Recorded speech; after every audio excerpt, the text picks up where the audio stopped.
Hello friends, welcome back to our channel पढ़ ले with शौर्य। आज की इस वीडियो में हम लोग पढ़ेंगे क्लास 6 एनसीईआरटी हिंदी चैप्टर 2 बचपन। तो आज की इस वीडियो में हम लोग को हिंदी का जो चैप्टर है चैप्टर 2 उसका बचपन वो हम लोगों को आज इस वीडियो में कंप्लीट करना है। तो चलिए शुरू करते हैं। मैं तुम्हें अपने बचपन की ओर ले जाऊंगी। मैं तुमसे कुछ इतनी बड़ी हूँ कि तुम्हारी दादी भी हो सकती हूँ, तुम्हारी नानी भी, बड़ी बुआ भी, बड़ी मौसी भी। परिवार में मुझे सभी लोग जीजी कहकर ही पुकारते हैं। यानी कि मैं तुम्हें अपने बचपन की ओर ले जाऊंगी। यानी कि जो लेखिका है वो कहती है मैं तुम्हें अपने बचपन की ओर ले जाऊंगी और मैं तुमसे इतनी बड़ी हूँ कि मैं तुम्हारी दादी भी हो सकती है और तुम्हारी नानी भी। यानी कि वो लेखिका हमसे इतनी बड़ी है कि वो हमारी दादी भी हो सकती है और नानी भी हो सकती है, बड़ी बुआ भी हो सकती हैं या बड़ी मौसी भी हो सकती हैं, और उनको उनके परिवार में सब लोग जीजी कहकर पुकारते हैं। हाँ, मैं इन दिनों कुछ बड़ा यानी उम्र में सयाना महसूस करने लगी हूँ। शायद इसलिए कि पिछली शताब्दी में पैदा हुई थी। मेरे पहनने ओढ़ने में भी काफ़ी बदलाव आए हैं। पहले मैं रंग बिरंगे कपड़े पहनती रही हूँ, नीला, जामुनी, ग्रे, काला, चॉकलेटी। अब मन कुछ ऐसा करता है कि सफ़ेद पहनो, गहरे नहीं, हल्के रंग। मैंने पिछले दशकों में मैं तरह तरह के पोशाकें पहनी हैं। पहले फ्रॉक, फिर निकर वॉकर, स्कर्ट, लहंगे, गरारे और अब चूड़ीदार और घेरदार कुर्ते। यानी कि जो लेखिका है वो ये कहती हैं कि अब मैं इन दिनों में कुछ बड़ा महसूस करने लगी हूँ, उम्र से सयाना, या फिर वो अपने उम्र से कुछ सयाना महसूस करने लगी हैं। शायद कि वो पिछली शताब्दी में पैदा हुई थी इसलिए उनको बड़ा महसूस हो रहा है, या फिर उन्होंने पहनने ओढ़ने में काफ़ी बदलाव आ गया इसलिए उनको बड़ा खूब महसूस हो रहा है। मतलब कि पहले वो रंग बिरंगे कपड़े पहनती थी जैसे नीले, जामुनी, ग्रे, काला, चॉकलेटी, लेकिन अब उनका मन सफ़ेद पहनने का मन करता है। गहरे रंग पहनने का मन नहीं करता, अब उनका हल्के रंग पहनने का मन करता है। उन्होंने पिछले दशकों में तरह तरह की पोशाकें पहनी हैं।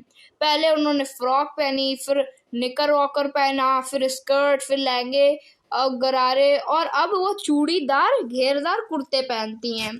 बचपन के कुछ फ्रॉक तो मुझे अब तक याद हैं। हल्की नीली और पीली धारी वाला फ्रॉक, गोल कॉलर और बाजू पर भी गोल कफ, एक हल्के गुलाबी रंग का बारीक चुन्नटे वाला घेरदार फ्रॉक, नीचे गुलाबी रंग की फ्रिल। यानी कि उनकी एक बचपन की एक फ्रॉक उन्हें अभी तक याद है।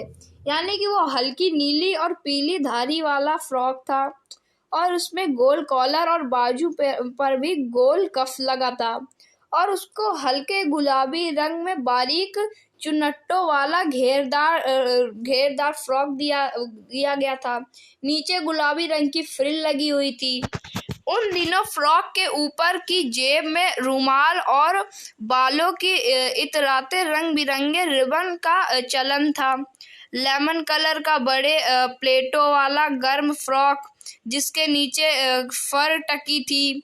दो ट्यूनिक भी याद है, एक चॉकलेट रंग का और अंदर की कोटी प्याजी, दूसरा ग्रे और उसके साथ सफ़ेद कोटी। यानी कि जो उन दिनों के जो फ्रॉक थे उसमें जो ऊपर की साइड रुमाल रखने और रंग बिरंगे जो रिबन होते हैं बाल में लगाने के, वो उनका चलन था। लेमन कलर का, और जो बड़े प्लेटों गर्म फ्रॉक जो लेमन कलर के होते हैं, और जो प्लेटों वाले गर्म फ्रॉक होते हैं और उन पर नीचे टकी हुई थी। दो ट्यूनिक भी याद है, और जो दो ट्यूनिक होती वो भी उन्हें अभी तक याद है। और जो चॉकलेट रंग का जो चॉकलेट रंग की अंदर से जो कोटी होती है और जो अंदर से प्याजी होती है वो भी उन्हें अभी तक याद है। और जो दूसरा ग्रे और उसके साथ सफ़ेद कोटी आती थी वो भी उन्हें अभी तक याद है। मुझे अपने मोजे और स्टॉकिंग भी याद है। बचपन में हमें अपने मोजे खुद धोने पड़ते थे। वह नौकर या नौकरानी को नहीं दिए जा सकते थे, इसलिए सख्त मनाही थी। यानी कि बचपन में उन्हें अपने मोजे भी याद है और स्टॉकिंग भी याद है। बचपन में उन्हें मोजे खुद ही धोने पड़ते थे, क्योंकि जो नौकर और नौकरानी थी उन्हें ये मोजे नहीं दिए जा सकते थे, इसलिए इसकी सख्त मनाही थी।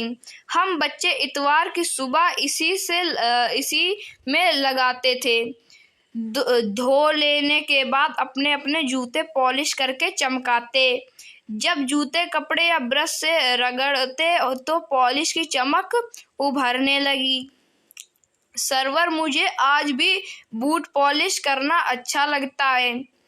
हालांकि अब नई किस्म के शू आ चुके हैं।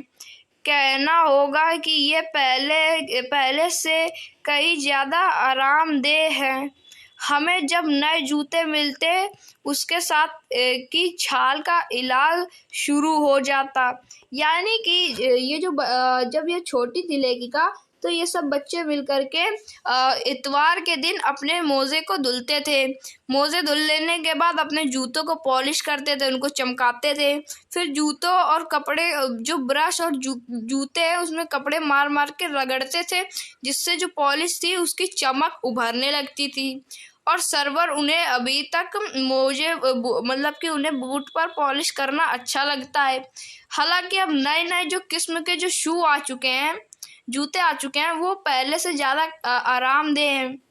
हाँ, और उन्हें जब नए जूते मिलते थे तब उसके साथ जो उसकी छालें थी उनका भी इलाज शुरू हो जाता था, छालों पर। जब कभी लंबी सैर पर निकलते अपने पास रुई जरूर रखते। जूते लगा तो रुई मोजे के अंदर। हाँ, हमारे तुम्हारे बचपन में तो बहुत फर्क हो चुका है। हम सनीचर को हमें ऑलिव ऑयल या कैस्टर ऑयल पीना पड़ता, या एक मुश्किल काम था। सनीचर को सुबह से ही नाक में इसकी गंध आने लगती। छोटे शीशों के गिलास जिन पर ठीक खुराक के लिए निशान पड़े रहते, उन्हें देखते ही मितली होने लगती। मुझे आज भी लगता है कि अगर हम ना भी पीते वह शनिवार दवा तो कुछ ज़्यादा बिगड़ने वाला नहीं था, सेहत ठीक ही रहती। यानी कि उनको वो कहने लगी है कि जब भी वो कहीं लंबे सैर पर निकलती थी तो अपने पास रुई ज़रूर रखती थी, ताकि वो जूतों में लगा ले तो उनके जो पैर हैं उनको आराम मिले।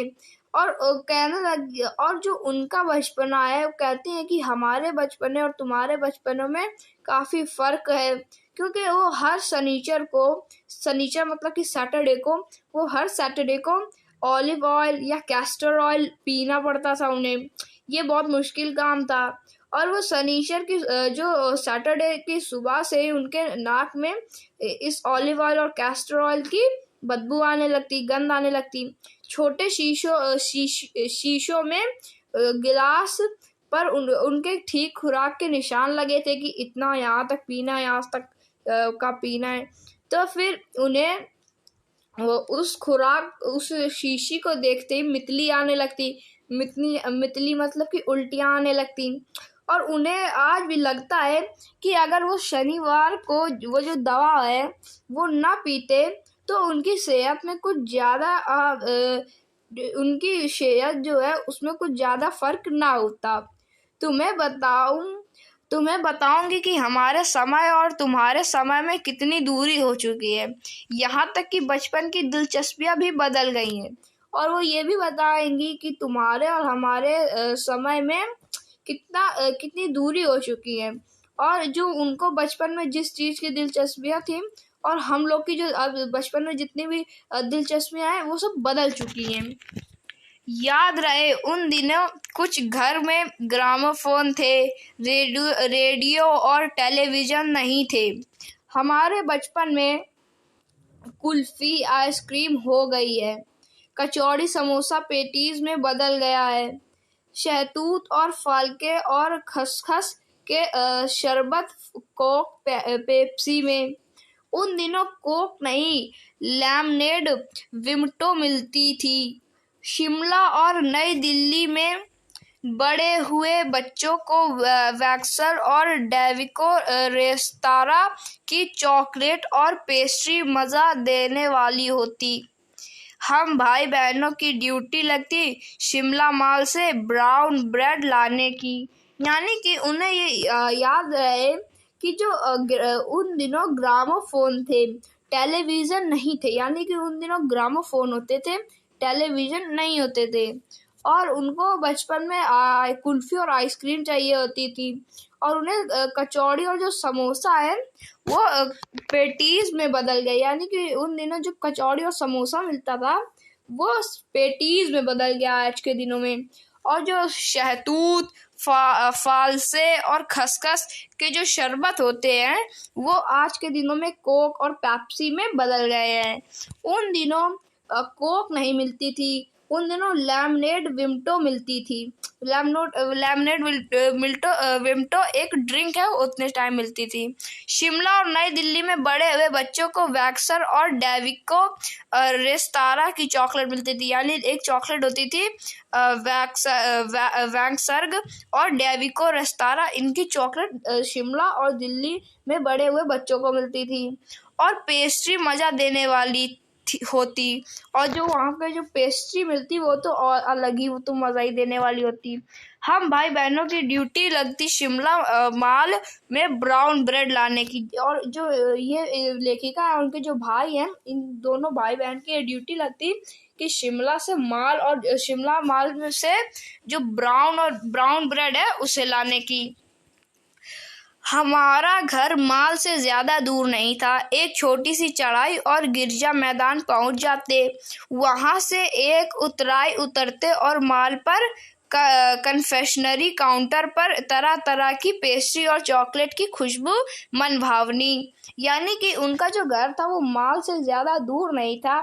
एक छोटी सी चढ़ाई चढ़कर और गिरजा मैदान में पहुंच जाते और उसके बाद एक उतराई उतरते हुए मॉल पर पहुंच जाते और कन्फेक्शनरी काउंटर में तरह तरह की पेस्ट्री और चॉकलेट की खुशबू मन भावनी लगने लगती। हमें हफ्ते में एक बार चॉकलेट खरीदने की छूट थी। सबसे ज़्यादा मेरे पास ही चॉकलेट टॉफ़ी का स्टॉक रहता। मैं चॉकलेट लेकर खड़े खड़े कभी ना खाती, घर लौटकर साइड बोर्ड पर रख देती और रात के खाने के बाद बिस्तर में लेटकर मज़ा ले खाती। शिमला में काफल भी बहुत याद आते हैं, खट्टे मीठे, कुछ एकदम लाल, कुछ गुलाबी रस भरी कसमल। सोच कर ही मुंह में पानी भर आए। चेस्टनट एक और गजब की चीज, आग पर भुने जाते और फिर छिलके उतार कर मुंह में। चने जोर गर्म और अनारदाने का चूर्ण।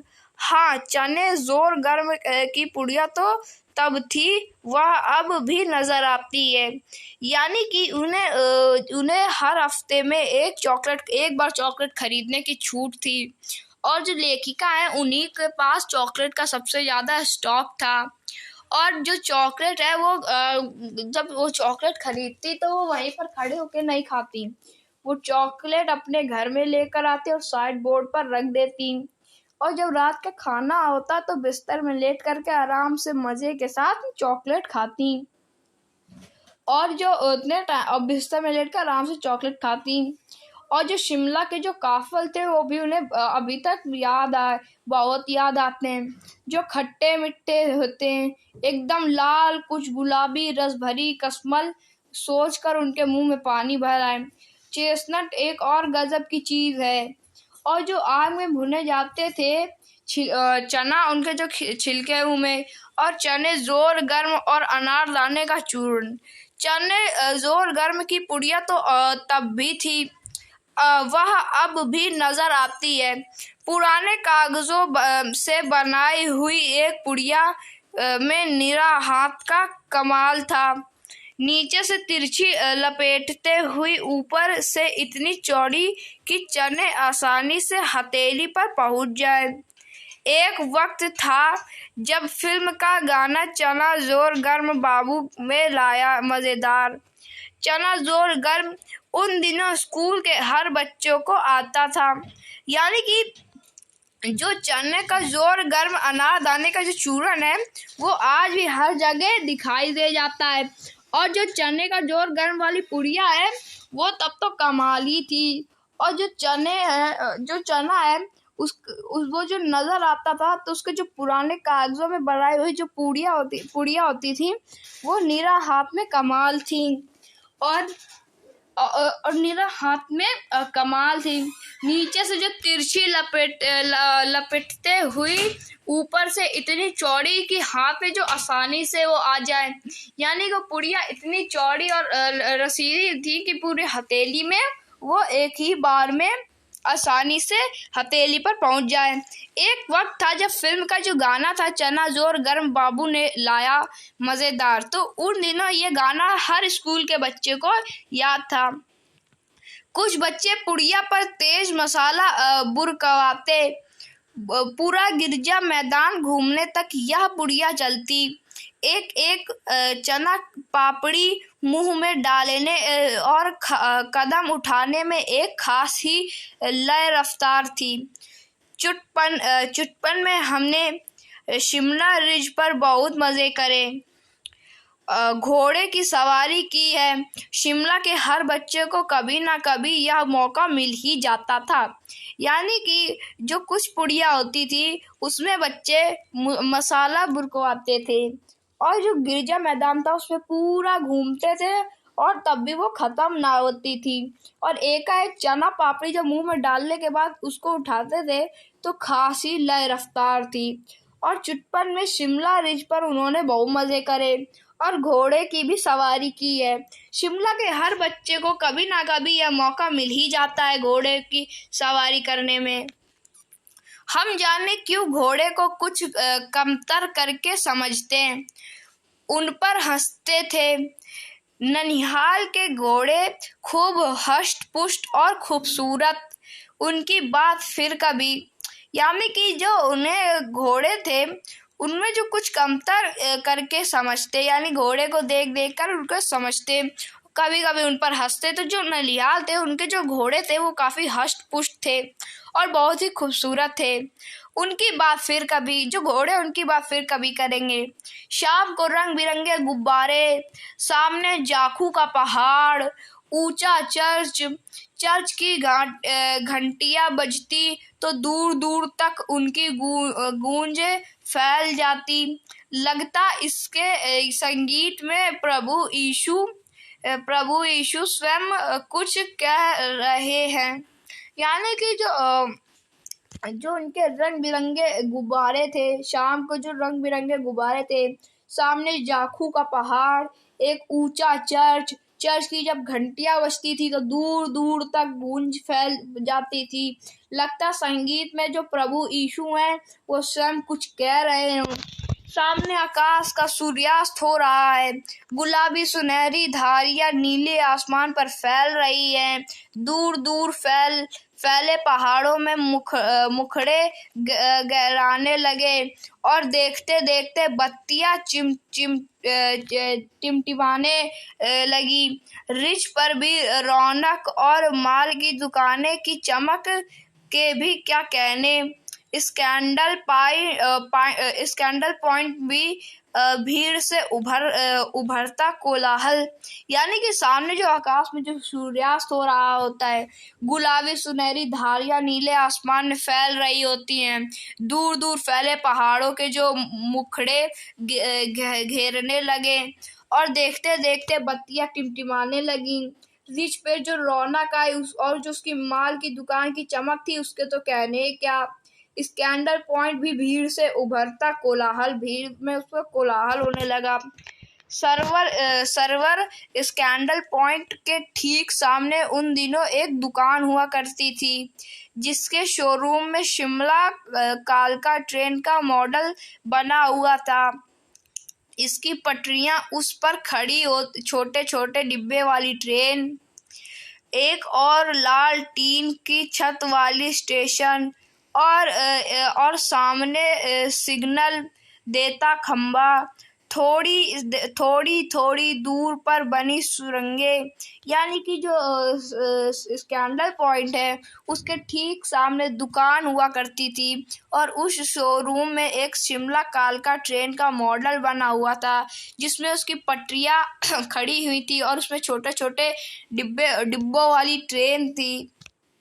एक लाल टीन की छत वाला स्टेशन, और सामने सिग्नल देता खंबा, थोड़ी थोड़ी देर पर बनी सुरंगें, थोड़ी थोड़ी दूर पर बनी सुरंगें थी। पिछली सदी में तेज रफ्तार वाली गाड़ी वही थी। कभी कभी हवाई जहाज भी देखने को मिलते। दिल्ली में जब भी उनकी आवाज आती, बच्चे उन्हें देखने बाहर दौड़ते। दिखता एक भारी भरकम पक्षी उड़ा जा रहा है पंख फैलाकर, या देखो और वह गायब। उसकी स्पीड ही इतनी तेज लगती। हाँ, गाड़ी के मॉडल वाली दुकान के साथ एक और ऐसी दुकान थी जो मुझे कभी नहीं भूलती। वह दुकान भी जहाँ मेरा पहला चश्मा बना था। वहाँ आंखों के डॉक्टर अंग्रेज थे। यानी कि पिछली सदी में जो रफ्तार वाली गाड़ी थी वो कभी कभी हवाई जहाज भी देखने को मिलता। यानी कि जो ट्रेन थी वो पिछले सदी में काफी रफ्तार वाली गाड़ी थी, और वहां पर कभी कभी हवाई जहाज भी देखने को मिलता। दिल्ली में जब उनकी आवाजें आती तो बच्चे देखने के लिए बाहर दौड़ते, और दिखाई क्या देता, एक बड़ा सा पक्षी जा रहा हो और फिर अपने पंख फैलाकर जा रहा हो, फिर वो गायब हो गया। उसकी स्पीड इतनी तेज लगती। हाँ, गाड़ी के जो मॉडल वाली दुकान थी उसके साथ उनको एक और दुकान बहुत अच्छी लगती थी, वो उन्हें कभी नहीं भूलेगी। वो दुकान जहाँ उनका पहला चश्मा बना था, और वहाँ के जो डॉक्टर थे वो अंग्रेज थे। शुरू शुरू में चश्मा लगाना बड़ा अटपटा लगा। छोटे बड़े मेरे चेहरे और देखते और कहते, आंखों में कुछ तकलीफ है, इस उम्र में ऐनक, दूध पिया करो। मैं डॉक्टर साहब का कहा दोहरा देती, कुछ देर पहनोगी तो ऐनक उतर जाएगा। यानी कि शुरू में जो उनको चश्मा लगाना पड़ता था तो उन्हें बहुत वो अटपटा लगता था। छोटे बड़े चेहरे उनकी ओर देखते और कहते, आंखों में कुछ तकलीफ है क्या, इस उम्र में ऐनक लगा लिया, और दूध पिया करो, आंखें तेज होंगी। डॉक्टर साहब का कहा वो दोहरा देती। ये जो डॉक्टर साहब कहते वही क्या वो दोहरा देती। कहती क्या, कुछ देर पहनोगी तो ऐनक उतर जाएगा, ऐसे डॉक्टर कहते। वैसे डॉक्टर साहब तो पूरा आश्वासन दिया था, लेकिन चश्मा तो अब तक नहीं उतरा। नंबर बस कम ही होता रहा। मैं अपने आप इसकी जिम्मेवार हूँ। अब आप दिन की रोशनी को छोड़कर रात में टेबल लैंप के सामने काम करेंगी, तो इसके अलावा और क्या होगा। हाँ, जब पहली बार मैंने चश्मा लगाया तो मेरे एक चचेरे भाई ने मुझे छोड़ा, देखो देखो कैसी लग रही है। मतलब कि जो डॉक्टर साहब हैं उनका रेखिका को पूरा आश्वासन था कि कुछ दिनों में ये चश्मा उनका उतर जाएगा, लेकिन वो चश्मा उनका आज तक भी नहीं उतरा। जो नंबर है बस वही कम होता रहा, और इसकी जिम्मेवार वो खुद ही हैं। क्योंकि जब सुबह की रोशनी वो छोड़ करके, सूर्य की रोशनी छोड़ करके वो रात को टेबल लैंप के सामने काम करेंगी, तो इसके अलावा और होएगा क्या। उनकी आंखें नहीं खराब होंगी तो क्या होगा। उनको जो चश्मा लगाया था, उन्होंने जब चश्मा लगाया था तो उनके जो चचेरे भाई थे उन्होंने कहा था, देखो देखो कैसी लग रही है। आँख पर चश्मा लगाया ताकि सूझे दूर की, यह नहीं लड़की को मालूम सूरत बनी लंगूर की।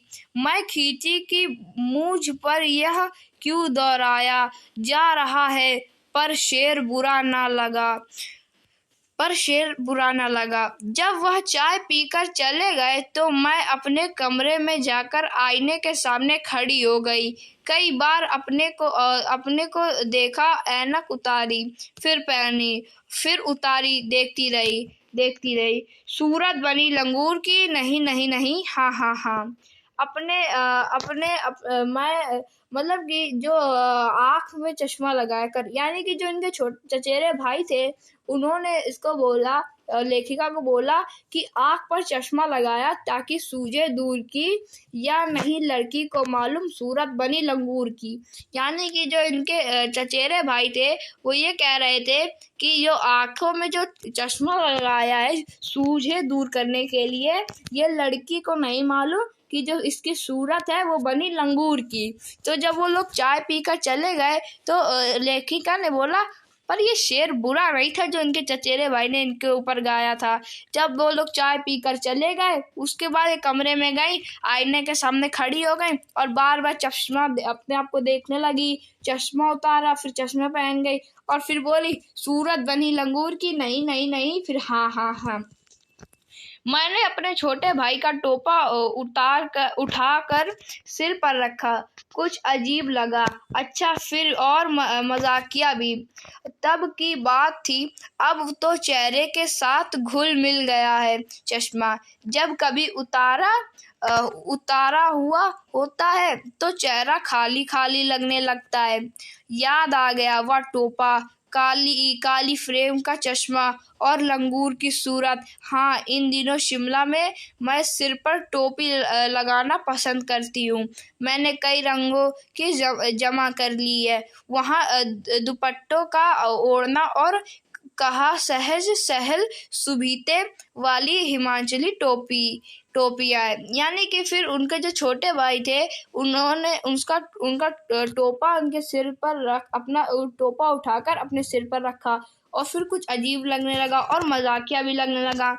तब अब उनका जो चश्मा है वो चेहरे से काफ़ी मिलजुल गया है। जब वो चश्मा उतारती तो ऐसा लगता है कि कुछ खाली खाली लगने लगा है, इसलिए अब वो चश्मा लगा कर ही रहती हैं। और इन दिनों वो शिमला पर सिर पर टोपी लगा के रखती है और उन्हें वो लगाना काफ़ी पसंद भी है, क्योंकि वहाँ दुपट्टे ओढ़ने का जो सहज है वो काफ़ी सुबेता है। तो ये जो कहानी थी, इस कहानी की जो लेखिका है वो है कृष्णा सोबती। यानी कि हम लोग इस कहानी में जिसके बारे में बात कर रहे थे वो है कृष्णा सोबती। तो इस पाठ के जो प्रश्न अभ्यास हैं वो हम लोग करेंगे किसी और वीडियो में। आज की इस वीडियो में इतना ही, मिलेंगे नेक्स्ट वीडियो में प्रश्न अभ्यास के साथ। Thank you very much.